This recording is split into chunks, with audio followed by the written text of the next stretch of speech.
Hey YouTube, in this first video of a series of videos about animation, I'm going to start focusing on start with Pencil, which is a 2D open source software thing developed by the same team that develops Blender 3D. Okay, so as you can see here, it's a very basic menu, nothing fancy.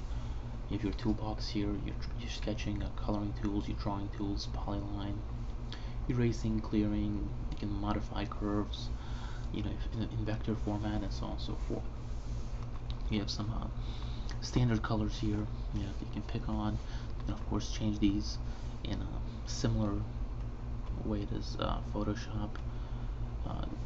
Different ways you can choose colors, whatever suits you. So. Okay, there we go. And here below you have timeline. I'll get to that in a second. You have layers here. Currently on default you have a bitmap and a vector layer. You can also add another sound and camera layers. You can add as many as you want of these. Frames per second are right here. Usually I keep it about 18. Just kind of gets it more smooth animation and so on and so forth. Here you have your onion skin, and you're showing you the next frame, and I'll get to that right now. If you go also to your pencil preferences, under general, really simple. You don't have a lot of options here. You can change the background to whatever you like, whatever's easier for you. I choose gray because it's easy on your eyes, so on and so forth. You can also autosave and mess with your timeline here. So here you have your keys. As most of you, if you know anything about animation, much of it is in keyframes and the movement between them. So if I'm gonna add the starting point of my animation, and I'm gonna just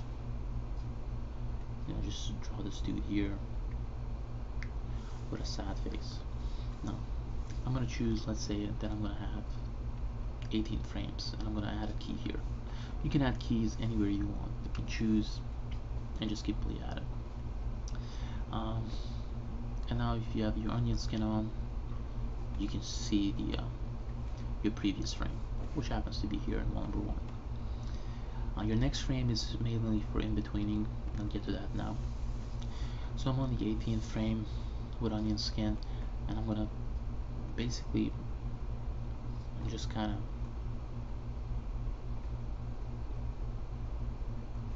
draw this animation to the look that I want it to be when the animation ends. So there we go.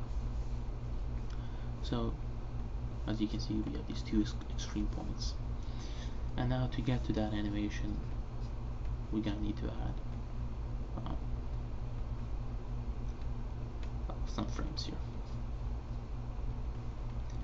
and I'm gonna show next frame. So and you can of course copy this, and I'll show you that in a minute, but just for the sake of showing the basics, I'm gonna just draw it like this.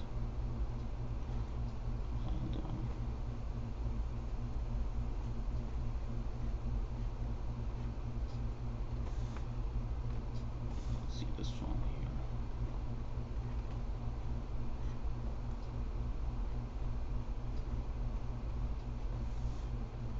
here. And the last one.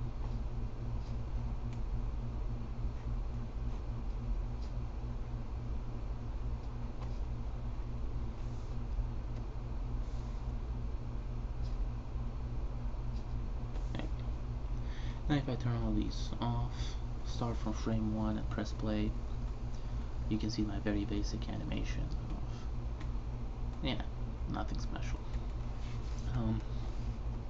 So that's that. Then you can of course take this and let me erase these.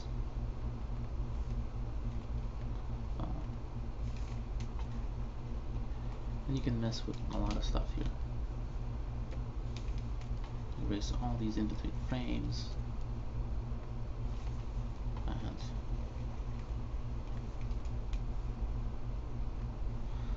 I can take the first frame here and select it here.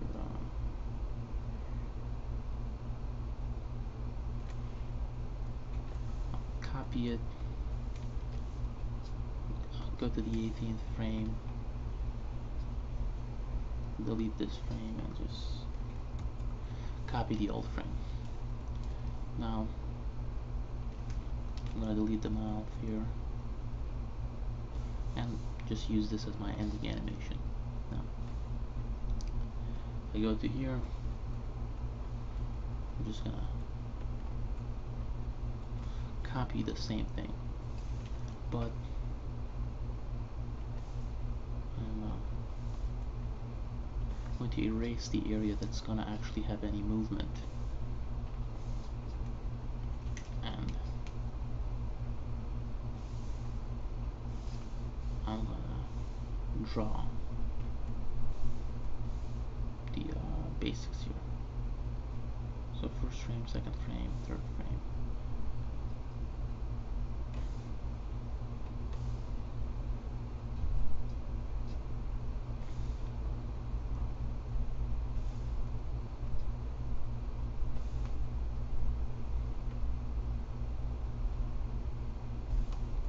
And there we go. Now if I press play here, you can see the only part of the movement that's happening. Okay, so there we go. So that's the really, some very small tips. If you hold down the command key while you use the grab tool here, you can zoom in and zoom in as much as you need to get the detail in and so on and so forth. If you hold the option key or alt key on Windows, you can rotate the canvas just like an animation wheel, and just use that to get into angles that might be harder to reach, so on and so forth. So yeah, that's some really basics of this software. I'm going to probably do one or two more videos on Pencil, mainly showing you guys the layers and showing you what Pencil can do, but a lot of work and time is put into it. So yeah, that's it. Thanks guys for watching, and see you again.